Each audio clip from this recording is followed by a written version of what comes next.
शिक्षकांनी शिकवायचं की कुत्री मोजत फिरायचं? आमदार रोहित पाटील यांचा विधानसभेत संतप्त सवाल. शिक्षकांना देण्यात येणाऱ्या शैक्षणिक कामांवरून तासगाव कवठे महांकाळ मतदारसंघाचे आमदार रोहित पाटील यांनी विधानसभेत राज्य सरकारवर जोरदार टीकास्त्र सोडलं आहे. शिक्षकांनी शाळेत मुलांना शिकवायचं की कुत्री मोजत फिरायचं असा रोखठोक सवाल विचारत अधिवेशनात शिक्षकांच्या सद्यस्थितीवर सरकारचे लक्ष वेधले आहे. विधानसभेत बोलताना रोहित पाटील यांनी म्हटले, सध्या शिक्षकांची अवस्था अत्यंत बिकट झाली आहे. काही सदस्य सातत्याने शिक्षकांच्या विरोधात भूमिका मांडत असतात, परंतु शिक्षकांवरील कामाचा ताण आणि त्यांना दिल्या जाणाऱ्या कामाचं स्वरूप पाहता हे गंभीर आहे.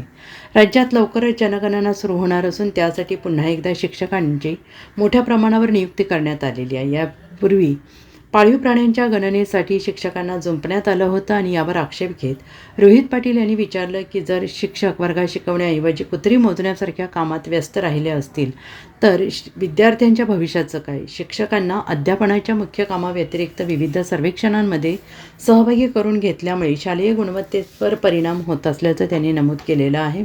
सरकारने शिक्षकांच्या या प्रश्नांकडे गांभीर्यानं पाहावं आणि त्यांना शैक्षणिक कामातून मुक्त करून केवळ शिक्षणाकडे लक्ष देण्याची संधी द्यावी अशी मागणी त्यांनी केली आहे. रोहित पाटील यांच्या आक्रमक भूमिकेमुळे आता शिक्षक संघटनांमध्ये समाधानाचं वातावरण पसरलं आहे. सरकार काय यावर निर्णय घेईल याकडे सगळ्यांचे लक्ष लागून राहिलं आहे. निघेनात म्हणून कॉन्ट्रॅक्टर आत्महत्या करतायत आणि अशा काळामध्ये कुठल्या तरी मोठ्या योजना घेऊन यायचं, काहीतरी मोठ्या घोषणा करायच्या आणि लोकांची दिशाभूल करण्याचं काम अध्यक्ष महोदय आज शासन करायला लागले. शाळा बंद होत आहेत. शिक्षकांचं तर अवस्था इतकी वाईट झालेली आहे. खरं तर काही विधानसभेचे सदस्य शिक्षकांच्या विरोधातची भूमिका कायम मांडतात, पण अध्यक्ष महोदय आज जनगणना चालू होणार आहे.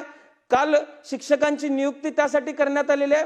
मागच्या काळामध्ये ज्यावेळेस पाळीव कुत्र्यांच्या बाबतीत धोरण आणलं गेलं त्यावेळेस कुत्री मोजायचं काम सुद्धा शिक्षकांना अध्यक्ष महोदय दिलं गेलं. आज वर्गात पोरं शिकवायची का अशी कामं शिक्षकांनी करायची याच्यावरती कुठेतरी अध्यक्ष महोदय भविष्यातली पिढी जर चांगल्या पद्धतीने घडवायची असेल तर त्याच्यावरती अध्यक्ष महोदय कुठेतरी विचार करण्याची आवश्यकता आहे. आज